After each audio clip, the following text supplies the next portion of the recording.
イルミネーション。ハロウィンが終わって少し経つと、街のいろいろな場所でイルミネーションが始まりました。つい最近まで街中秋の雰囲気だったのに、イルミネーションが始まると、あっという間に冬を感じるようになります。私の職場は大通りに面した場所にあり、毎年この時期になると、その大通りが数百メートルにわたってライトアップされ、とても綺麗です。ちょうど仕事が終わってオフィスを出る頃になると、光がつき始めるので、駅まで歩く10分くらいの間、イルミネーションを見るのが毎日の楽しみでもあります。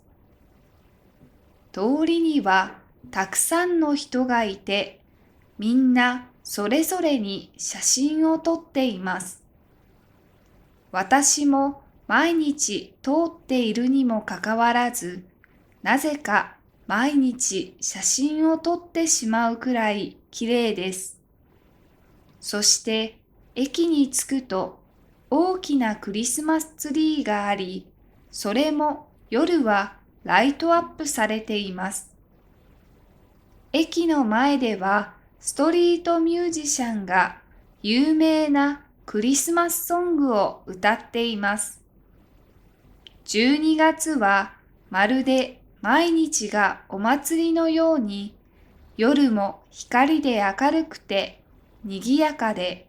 私も含めてみんなワクワクしているようで、とても楽しいです。テスト勉強。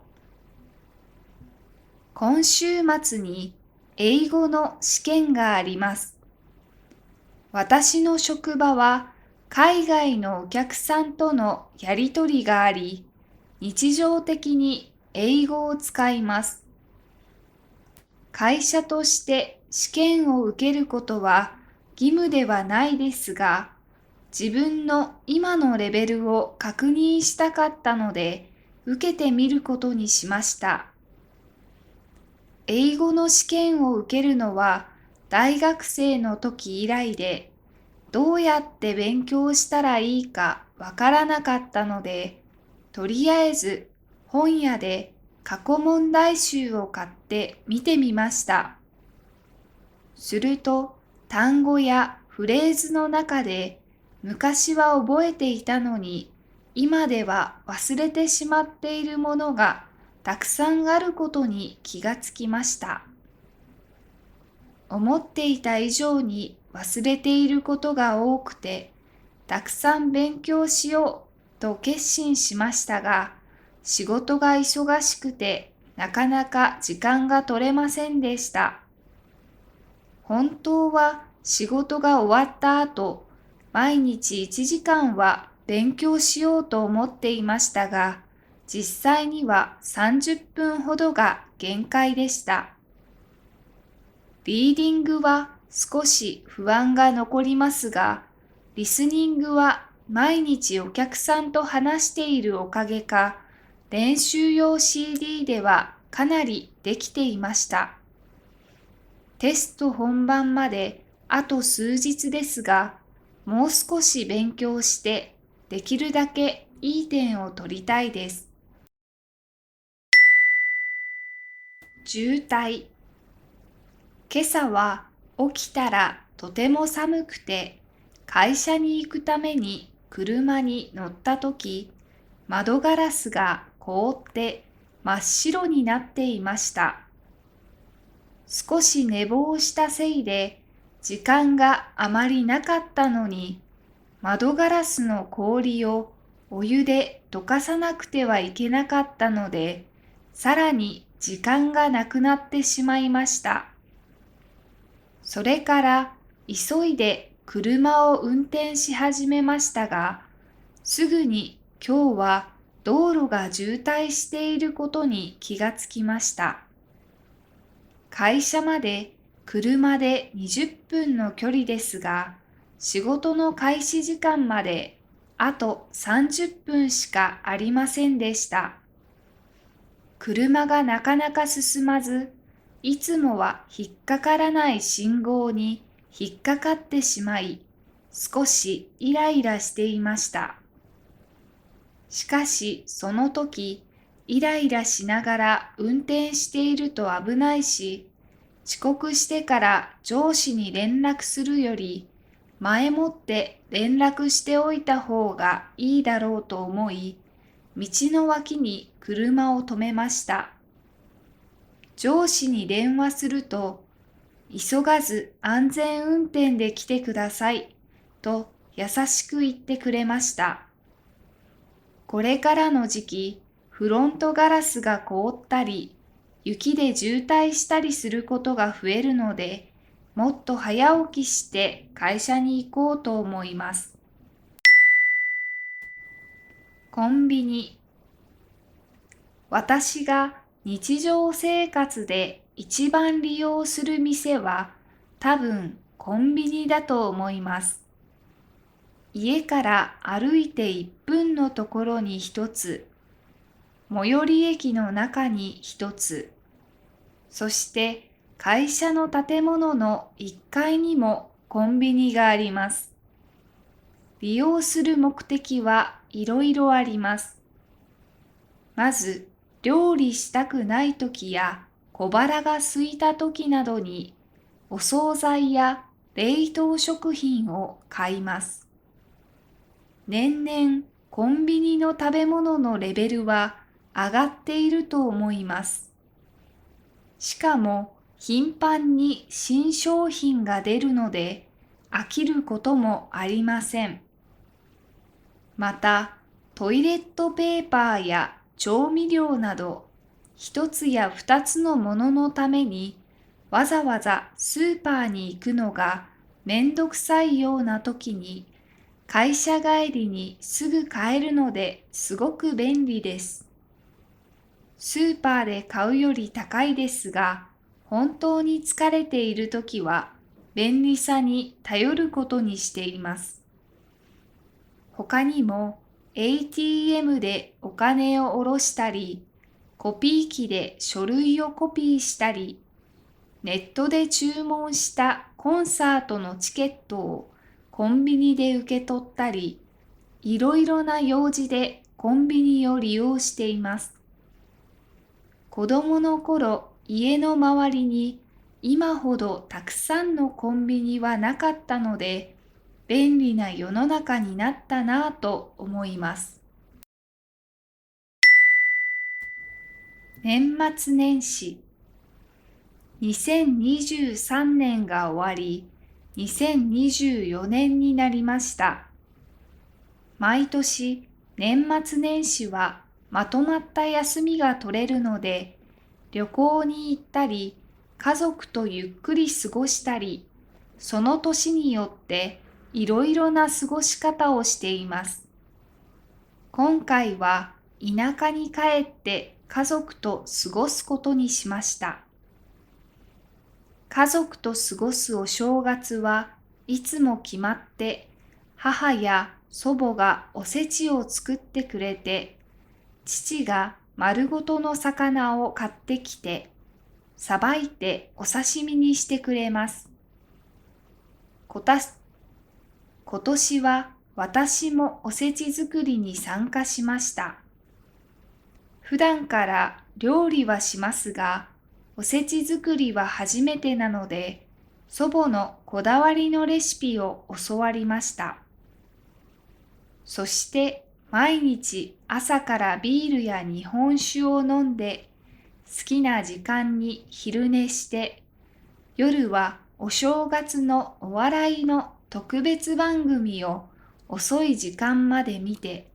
規則正しい生活とは真反対の数日間を過ごしました。来週には仕事が始まるので、そろそろ生活リズムを戻さないといけません。お正月で食べ過ぎて体重もかなり増えたので、ジムでの運動も再開しようと思います。久しぶりの家族と過ごす時間は本当に楽しくて、2024年も頑張ろうという前向きな気持ちになりました。大雨。昨日はすごい大雨でした。朝は晴れていて気持ちのいい天気でした。天気予報によると、夕方から雨だったので、雨が降る前に帰宅すればいいと思って、傘を持たずに出かけました。友達とレストランでお昼ご飯を食べて、そろそろ帰ろうと思った頃に、急に空が暗くなり、雨が降り始めました。雨が窓に当たる音で、友達と会話する声が聞こえないくらいでした。少し待てば小雨になるかと思い、20分くらい待ちました。しかし雨はどんどん強くなるばかりで、帰れるか不安になってきました。すると、レストランの店員さんが、店にある傘持って行っていいですよ、と親切に言ってくれました。こういう時のために予備の傘を店に置いているそうです。店員さんに何度もお礼を言って友達と駅まで走りました。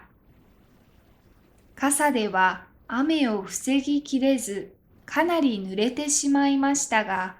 お店の人のおかげで、なんとか家まで帰ることができてありがたかったです。今回借りた傘は、また食事をしに行った時に返そうと思います。雪の日。今シーズン初めての雪が降りました。私の住む町は日本でも南の方なので、1年に1回か2回ほどしか雪が降りません。しかも降ったとしても積もることはなく、地面がうっすらと白くなるくらいです。今朝は起きたらとても寒くて、カーテンを開けてみると、庭の芝が雪で真っ白になっていました。珍しいことなので、少し嬉しくなって、外に出て芝の上を歩いてみました。芝の上に積もった雪の層はすごく薄くて、歩くとすぐ溶けてしまいました。子供の頃は雪が積もる地域が羨ましくて、いつか私も雪の上に寝転んだり、雪だるまを作ったりしてみたいなぁと思っていました。でも実際はそんなにたくさん雪が降ったら、家の前の道路や屋根の上の雪かきを毎日しなくてはいけないと聞くし、電車やバスが時間通り来ないし、車も普段使っているタイヤからスタッドレスタイヤに変えないといけないし、いろいろと大変そうです。大人になった今では、雪はたまに少し降るくらいで十分です。今日みたいな雪の量がちょうどいいです。数時間で消えてしまう景色を楽しみたいと思います。温泉。この前、両親と一泊二日で温泉に行きました。両親とは久しぶりの旅行です。どこか観光に行くのもいいかなと思ったのですが、1月は出歩くのが嫌になるくらい寒いので、温泉のある旅館に行って、施設の中でゆっくり過ごそうということになりました。両親とは違う県に住んでいるので、ちょうど中間地点にある旅館を選び、チェックインの時間に現地集合しました。宿に着くと、スタッフの方が丁寧に施設の説明をしながら部屋まで案内してくれて、部屋ではお茶と小さなお菓子を出してくれました。お茶を飲んで一息ついた後、早速温泉に入りました。私は特に冬の露天風呂が大好きです。外なので空気がすごく冷たくて、顔や首は寒いのに、お湯に浸かっている体は温まるのがすごく気持ちいいです。温泉にゆっくり入った後は、おいしい料理を食べて、お酒を飲みながら、両親と遅くまで話をして楽しみました。次の日は朝早くにもう一度温泉に入りました。朝は他の人が入っていなくて貸し切り状態だったので、一人で朝日が昇るのを見ることができて最高でした。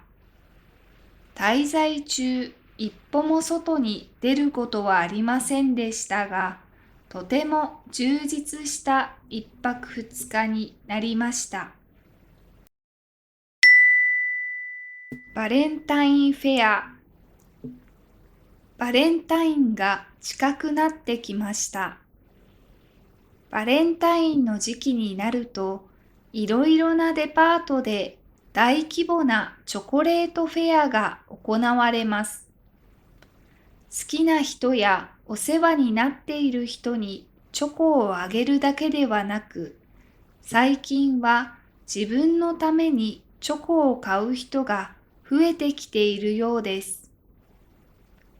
私もデパートのチョコレートフェアに行ったことがあります。確か2週間くらい開催されていたと思いますが、平日に行ったにもかかわらず、たくさんの人がいてびっくりしました。私はスーパーで売っている安いチョコも十分美味しいと思っているので、せっかくデパートで高いお金を払うのであれば、見たことのないような少し変わったチョコを買いたいと思いました。会場の中をじっくり見て回っていると、味噌や唐辛子の味のチョコがありました。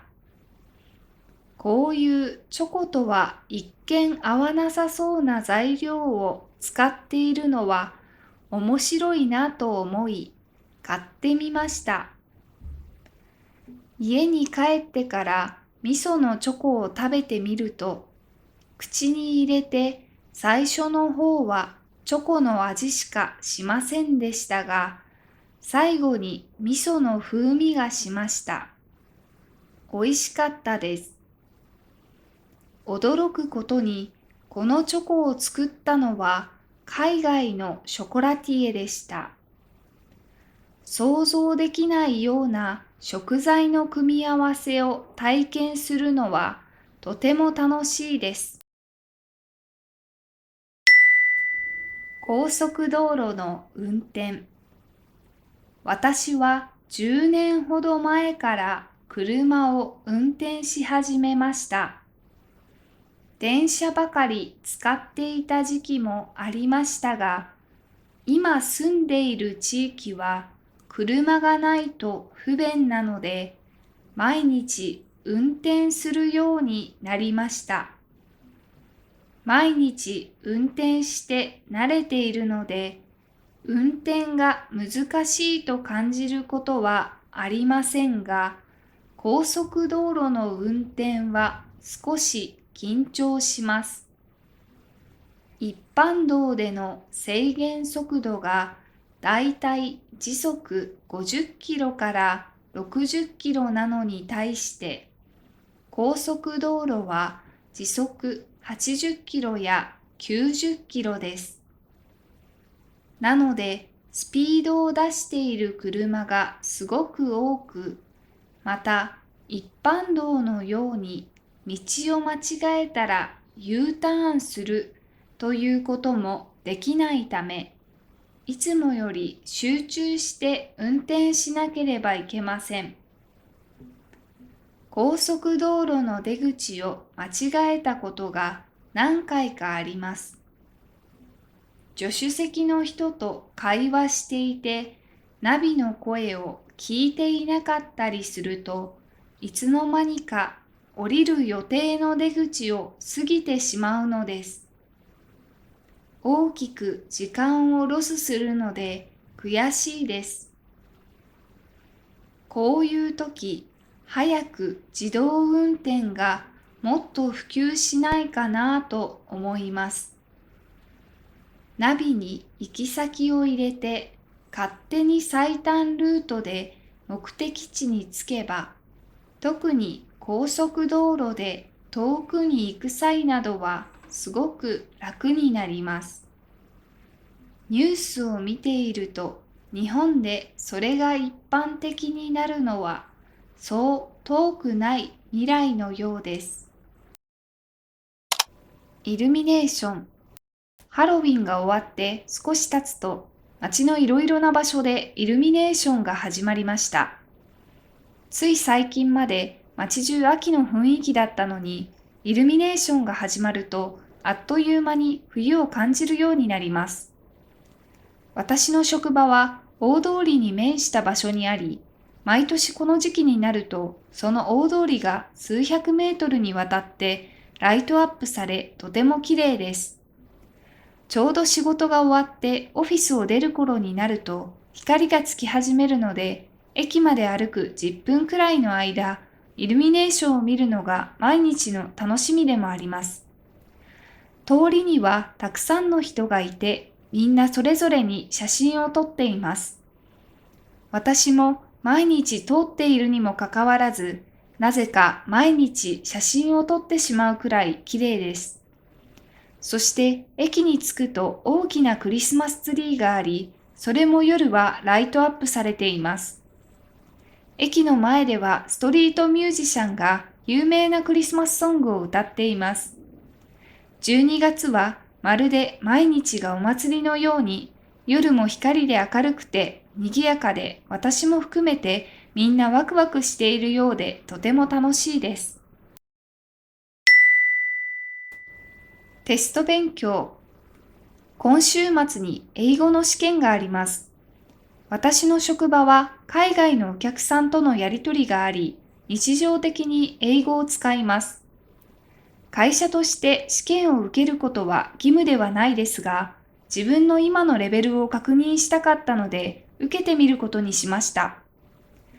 英語の試験を受けるのは大学生の時以来で、どうやって勉強したらいいかわからなかったので、とりあえず本屋で過去問題集を買って見てみました。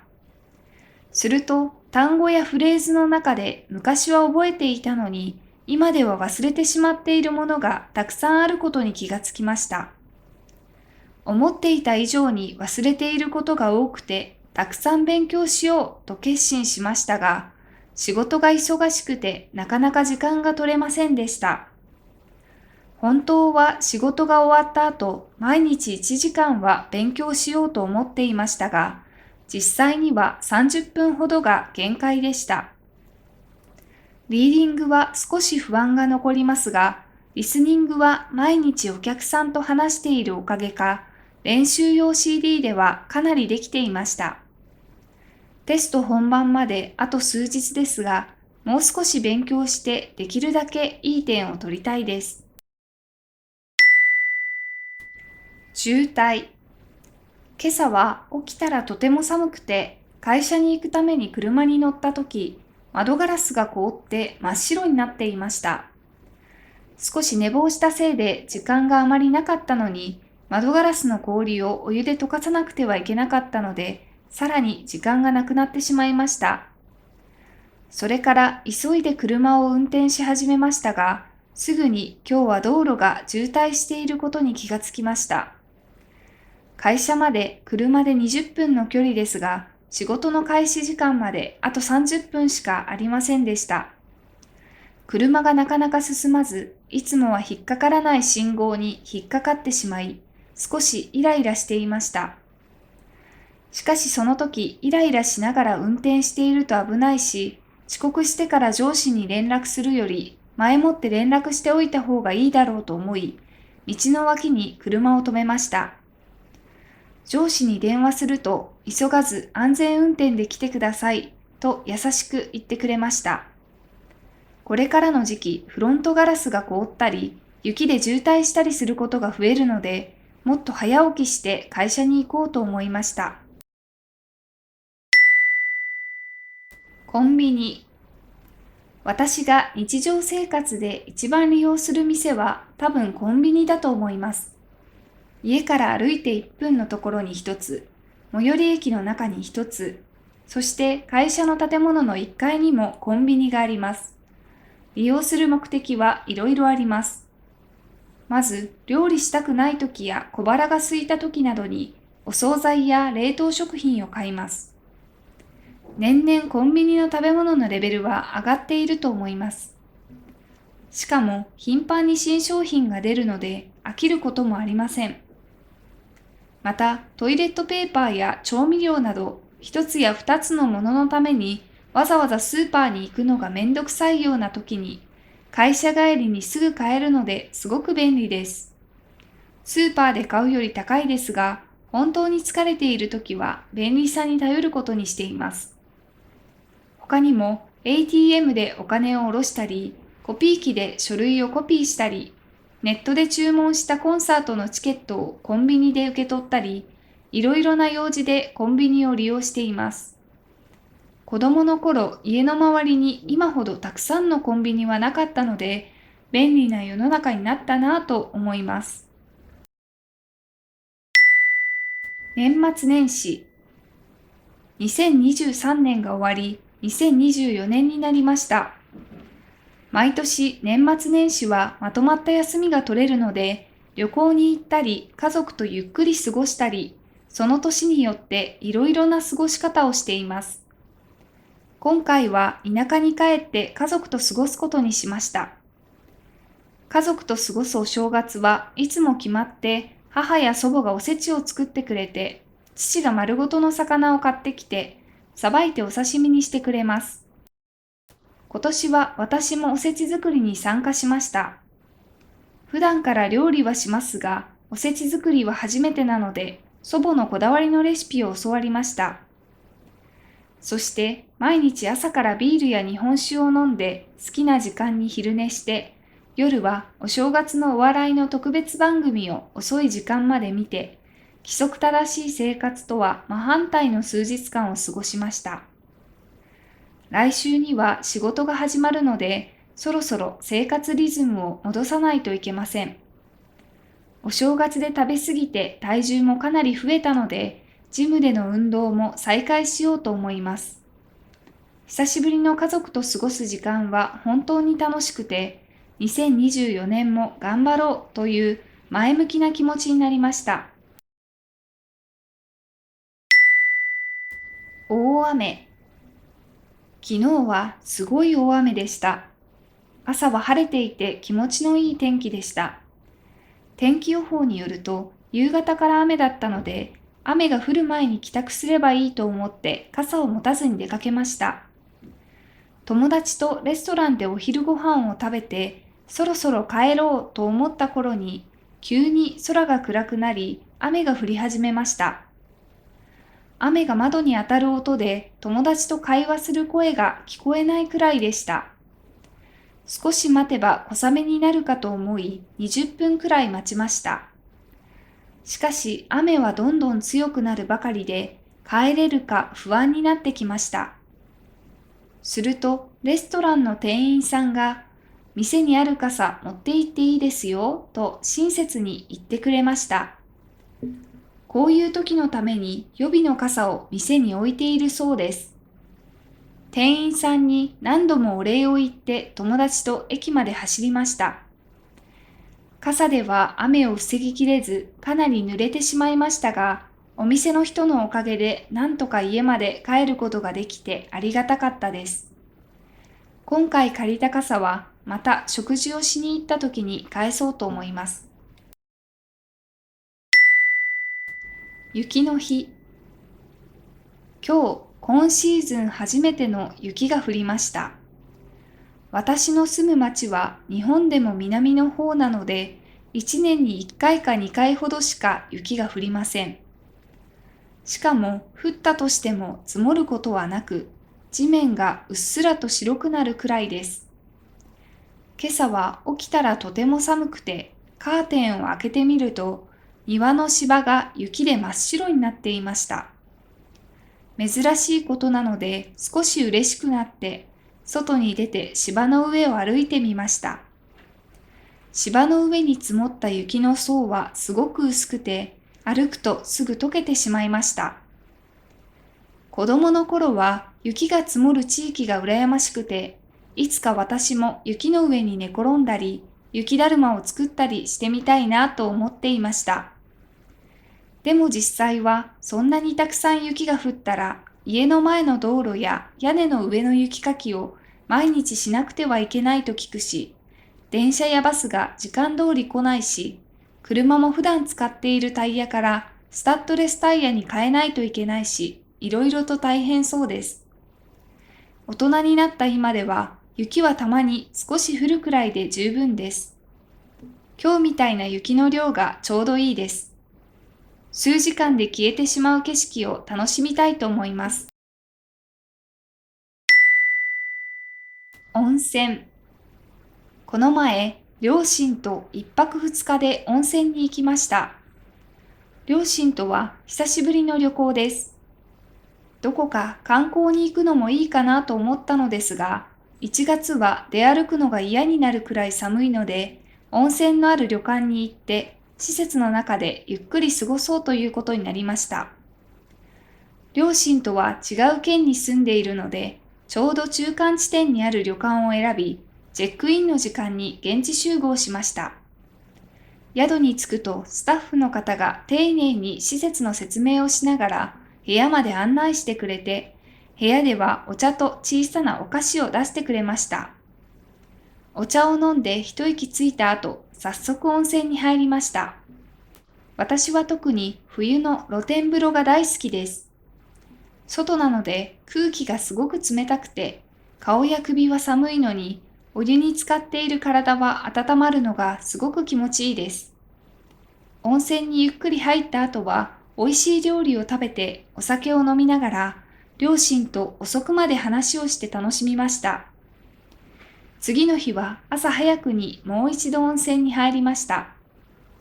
朝は他の人が入っていなくて貸し切り状態だったので、一人で朝日が昇るのを見ることができて最高でした。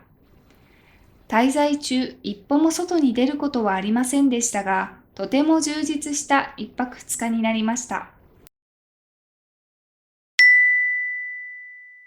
バレンタインフェア。バレンタインが近くなってきました。バレンタインの時期になると、いろいろなデパートで大規模なチョコレートフェアが行われます。好きな人やお世話になっている人にチョコをあげるだけではなく、最近は自分のためにチョコを買う人が増えてきているようです。私もデパートのチョコレートフェアに行ったことがあります。確か2週間くらい開催されていたと思いますが、平日に行ったにもかかわらず、たくさんの人がいてびっくりしました。私はスーパーで売っている安いチョコも十分美味しいと思っているので、せっかくデパートで高いお金を払うのであれば、見たことのないような少し変わったチョコを買いたいと思いました。会場の中をじっくり見て回っていると、味噌や唐辛子の味のチョコがありました。こういうチョコとは一見合わなさそうな材料を使っているのは面白いなと思い買ってみました。家に帰ってから味噌のチョコを食べてみると、口に入れて最初の方はチョコの味しかしませんでしたが、最後に味噌の風味がしました。美味しかったです。驚くことにこのチョコを作ったのは海外のショコラティエでした。想像できないような食材の組み合わせを体験するのはとても楽しいです。高速道路の運転。私は10年ほど前から車を運転し始めました。電車ばかり使っていた時期もありましたが、今住んでいる地域は車がないと不便なので、毎日運転するようになりました。毎日運転して慣れているので、運転が難しいと感じることはありませんが、高速道路の運転は少し緊張します。一般道での制限速度がだいたい時速50キロから60キロなのに対して、高速道路は時速80キロや90キロです。なので、スピードを出している車がすごく多く、また一般道のように道を間違えたら U ターンするということもできないため、いつもより集中して運転しなければなりません。高速道路の出口を間違えたことが何回かあります。助手席の人と会話していて、ナビの声を聞いていなかったりすると、いつの間にか降りる予定の出口を過ぎてしまうのです。大きく時間をロスするので悔しいです。こういう時、早く自動運転がもっと普及しないかなと思います。ナビに行き先を入れて勝手に最短ルートで目的地に着けば、特に高速道路で遠くに行く際などはすごく楽になります。ニュースを見ていると、日本でそれが一般的になるのはそう遠くない未来のようです。お疲れ様でした。すごく長い動画になりましたが、皆さんどれくらい聞き取ることができましたか？作業するときや車の運転をするとき、一緒に聞いてくださったら嬉しいです。この動画の一つ一つの解説は概要欄にリンクを貼っておきますので、ぜひそちらからチェックしてみてください。それではまた次の動画でお会いしましょう。